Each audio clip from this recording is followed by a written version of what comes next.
Reka rero ngusuhuze umukunzi wacu dukurikiye aho uherereye hose mu gihugu, nifuriza gukomeza kugubwa neza. Ni amakuru rero y'imikino uba ukurikiye gatanu kuri gatanu.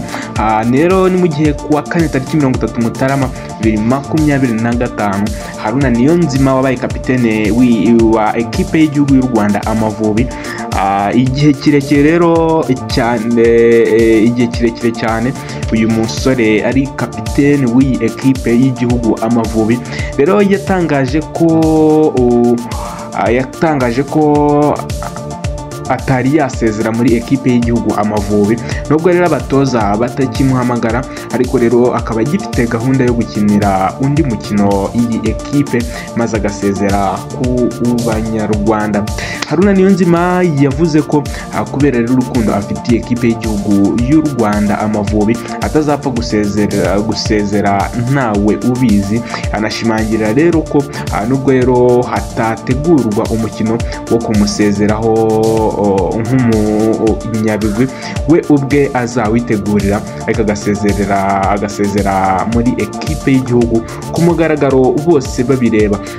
Ubwo yaganiraga na radiyo ndetse na TV10, Haruna Niyonzima yagize ati njyewe negereje rero umukino umwe gusa ubundi nkasezera ku mugaragaro.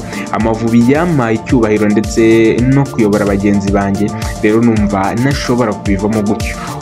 Uwo mukino rero birashoboka ko nawitegurira cyangwa se nkasaba n'ubuyobozi bukafasha kuwutegura. Hano ni mu gihugu cyanjye, nakinirira Amavubi igihe kinini, ndi kapitene kuva rero mu batarengeje imyaka 17 kugera muri ekipe nkuru, kandi rero nabo twakinanye bose baranabinyubahira. Byaba rero ari agahinda n'umubabaro kuba nava muri ekipe y'igihugu gutyo gusa nk'uko rero bagenzi banjye byababayeho. Imyaka 18 irashize Haruna Niyonzima akinira ekipe y'igihugu y'u Rwanda Amavubi. Umukino wa mbere rero yakinye muri ekipe y'igihugu Amavubi yawukinye rero ku itariki 2 Kamena 2007, ubwo rero u Rwanda rwakinaga na Guinea Equatoriale. Muri uwo mukino kandi rero nibwo yatsinze igitego cye cya mbere muri ekipe y'igihugu Amavubi, kuko rero yawusoje atsinze ibitego 2. Haruna Niyonzima kandi niwe mukinnyi wakinye imikino myinshi muri ekipe y'igihugu y'u Rwanda. Kugeza ubu yakinye imikino irenze 104, ndetse ni nawe munyarwanda rukumbi uri mu gitabo cy'abakinnyi bakiniye imikino 100 ama ekipe y'ibihugu.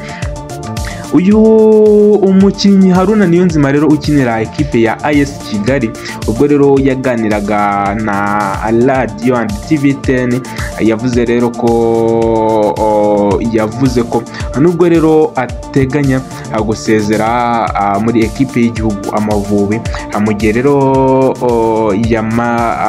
rero amazemo igihe kinini, akaba ateganya gusezera muri iyi ekipe, nuko rero atigeze ajyana Amavubi mu gikombe cya Afurika. Nicyo kintu ngo kimubabaza.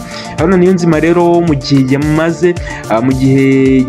yamaze mu Mavubi yakinanye n'abakinnyi bakomeye nka Eric Shimirimana, azamo Jimmy Gatete, Olivier Karekezi, Andori Jean Claude, Mugiraneza Jean Baptiste, Bokota Labama ndetse n'abandi bagiye batandukanye. Haruna Niyonzima yavuze rero ko nihadategurwa umukino wo kumusezera muri ekipe y'igihugu, we azawitegurira ku giti cye.